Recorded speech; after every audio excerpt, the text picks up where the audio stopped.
Hi friends, welcome back to my channel.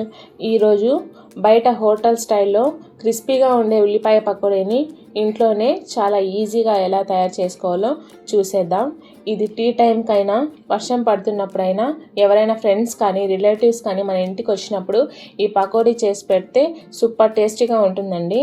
ఈ video end వరకు అయితే చూసేయండి.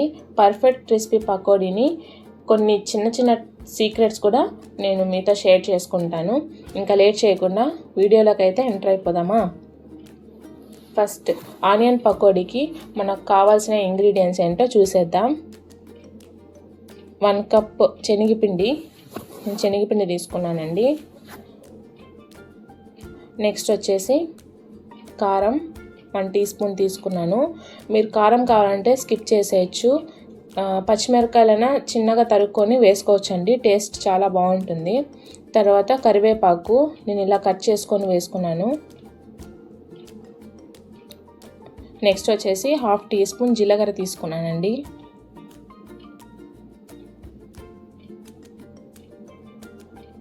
నెక్స్ట్ వచ్చేసి కొత్తిమీర ఇలా చాప్ చేసుకొని తీసుకున్నాను చిన్న సైజులో.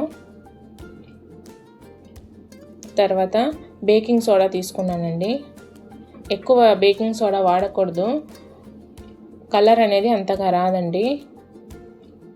తర్వాత ఆనియన్స్, నేను 2 ఆనియన్స్ తీసుకొని కట్ చేసి పెట్టుకున్నాను ఇలా చూపించే విధంగా. ఇప్పుడు ఈ ఆనియన్స్ అనేది బౌల్లో వేసేసుకుందాం.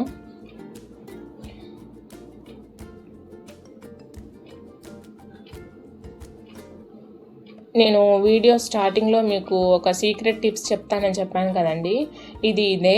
ఆనియన్స్లో మనం బాగా మిక్స్ చేసుకుందాం. ఆనియన్స్ని బాగా మిక్స్ చేసుకున్న తర్వాత 1 స్పూన్ సాల్ట్ వేసుకొని బాగా మిక్స్ చేసుకుంటే అందులో వాటర్ అనేది వచ్చేస్తుందండి. మనం అసలు ఈ పకోడాలో వాటర్ అనేది యాడ్ చేయమన్నమాట. ఆనియన్స్ నుంచి వచ్చిన వాటర్తోనే మనం మొత్తం మిక్స్ చేసుకుంటాము. అప్పుడే పకోడా అనేది టేస్ట్ చాలా బాగుంటుందండి. ఇలా చూపిస్తున్న విధంగా బాగా మిక్స్ చేసేసుకోండి. తర్వాత కరివేపాకు వేసుకుందాం.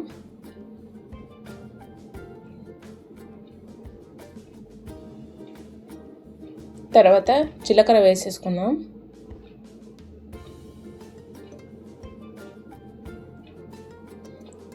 నెక్స్ట్ వచ్చేసి చిల్లీ పౌడర్ వేసుకుందామండి.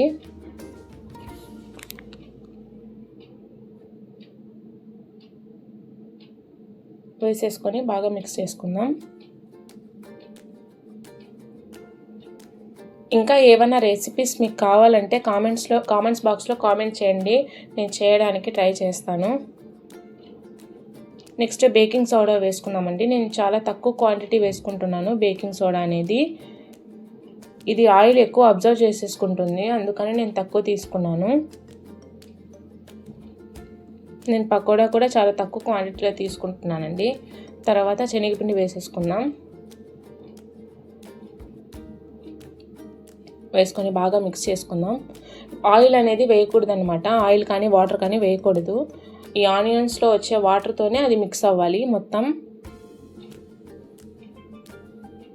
తర్వాత కొత్తిమీర వేసేసుకుందాం. ఇంతేనండి, బాగా మిక్స్ చేసేసుకొని ఇది ఒక 5 మినిట్స్ వరకు పక్కన పెట్టేసుకుందాం. ఇప్పుడు స్టవ్ ఆన్ చేసుకొని ప్యాన్ పెట్టుకొని ఆయిల్ వేసేసుకుందాం. నేను చిన్నదే తీసుకున్నానండి, ఎందుకంటే నేను తక్కువ క్వాంటిటీనే చేస్తున్నాను. సరిపడా ఆయిల్ వేసేసుకుందాం.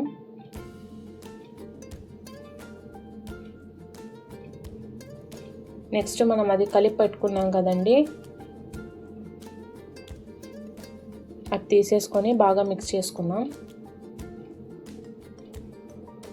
ఇలా నేను చూపించిన విధంగా ఉండాలండి. వాటర్ అనేది అస్సలు వాడకూడదు దీంట్లో, అప్పుడే మనకు టేస్ట్ అనేది చాలా బాగా వస్తుంది. ఇలా ఒత్తుకొని మనం చేత్తో అయినా వేసేసుకోవచ్చు. నేను ఇలా ఆయిల్ పేపర్ తీసుకున్నానండి, ఆయిల్ పేపర్ తీసుకొని వేస్తున్నాను. ఫస్ట్ ఆయిల్ హీట్ ఎక్కిందో లేదో కొద్దిగా వేసేసి చూసుకుందాం, టెస్ట్ చేద్దాం.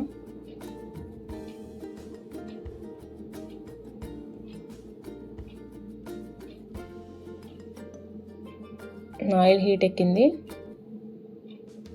ఇప్పుడు మనం పకోడా వేసేద్దాం.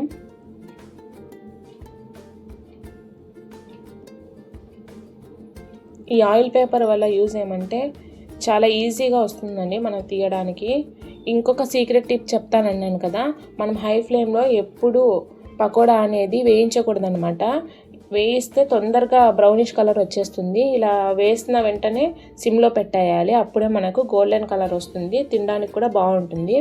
ఇలా ఈ కలర్ రావాలి. అంతేనండి, చాలా సింపుల్గా హోటల్ స్టైల్లో కరకరలాడే ఉల్లిపాయ పకోడీ రెడీ అయిపోయింది. మీకు ఈ రెసిపీ నచ్చినట్టయితే తప్పకుండా లైక్ చేయండి. మీ ఫ్యామిలీస్తో, రిలేటివ్స్తో మరియు మీ ఫ్రెండ్స్తో షేర్ చేసుకోండి. ఇలాంటి మరెన్నో రుచికరమైన వంటల కోసం మా ఛానల్ను సబ్స్క్రైబ్ చేసుకొని బెల్ ఐకాన్ను కూడా ప్రెస్ చేయండి. Thank you friends. See you in the next video. Bye.